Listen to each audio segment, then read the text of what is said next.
చిన్న ఇంజెక్షన్ ద్వారా మోకాలు మరియు నడుము నొప్పులకు దీర్ఘకాలిక పరిష్కారం. డాక్టర్ ప్రకాష్ గుడిపూడి. సంప్రదించండి. Allied's pain and pain management centre, Hyderabad. ప్రస్తుతం మాజీ ఎంపీ హర్ష కుమార్ మనతో పాటు ఉన్నారు. 11వ తారీఖున సింహ గర్జన నిర్వహించబోతున్నారు. రాష్ట్ర వ్యాప్తంగా దళిత సంఘాలను ఆహ్వానించేందుకు విశాఖ ఇచ్చేశారు. ఏంటి సార్ సింహ గర్జన ఉద్దేశం ఏంటి? ఏం చెప్పబోతా ఉన్నారు? సింహగర్జన దళితుల గుండె చప్పుడు. దళితుల మనోభావాలు ఎలాగున్నాయో ఆ సింహగర్జన తెలియపరుస్తుంది. అందుగురించి విశాఖపట్నం వచ్చి దళితుల నాయకులందరితో మీటింగ్ పెట్టి ఈ రోజున ఆ మీటింగ్ ద్వారా దళితులందరినీ పిలవడానికి విశాఖపట్నం వచ్చాను. ఇక్కడ స్పందన చాలా బాగుంది. తప్పకుండా వేలాది మంది వస్తారని ఆశిస్తాను. అంటే ఎన్నికల ముందు దళిత సింహగర్జన పేరుతో దళితులందరినీ ఏకం చేసే ప్రయత్నం హర్ష కుమార్ చేస్తున్నారు. వెనకున్నటువంటి రాజకీయ ఉద్దేశం ఏమైనా ఉందా, లేకపోతే దళితులకు ప్రయోజనం చేకూర్చడానికే? నేను ఎంపీగా ఉన్నప్పుడు 2009లో ఎంపీగా ఉన్నప్పుడు ఒక విషయంలో నాకు కాంగ్రెస్ పార్టీ అధిష్టానంతో కానీ రాజశేఖర రెడ్డి గారితో భేదాభిప్రాయం వచ్చినప్పుడు ఒక విషయంలో నేను పార్లమెంటుకి రిజైన్ చేస్తాను ఇది కానీ జరిగితే అని చెప్పి పార్లమెంటుగా సభ్యుడిగా ఉన్నప్పుడే అది ఛాలెంజ్ చేసి నించుని మీటింగ్ పెట్టాను.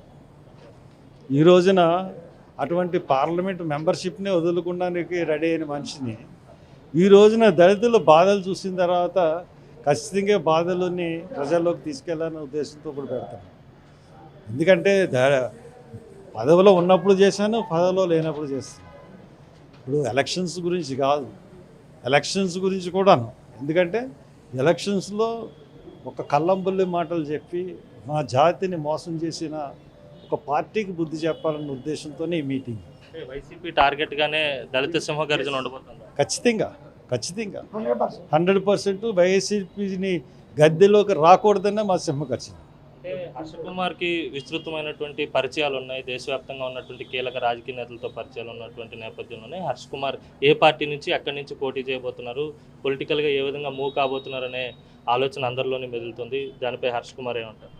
నేను కాంగ్రెస్ పార్టీలో ఉన్నాను సార్, కాంగ్రెస్ పార్టీలో ఉన్నాను. కాంగ్రెస్ పార్టీ నుంచే పోటీ చేయాలనుకున్నాను. మరి తర్వాత పరిస్థితులు ఎలా ఉంటాయో చెప్పలేదు.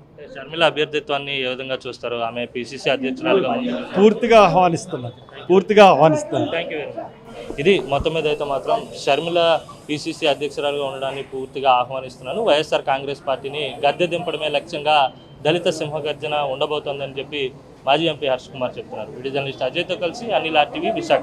మరిన్ని వీడియోస్ కోసం ఛానల్ ని సబ్స్క్రైబ్ చేయండి. లేటెస్ట్ అప్డేట్స్ కోసం వాట్సాప్ ఛానల్ ని ఫాలో చేయండి. అండ్ లింక్ డిస్క్రిప్షన్ లో ఉంది.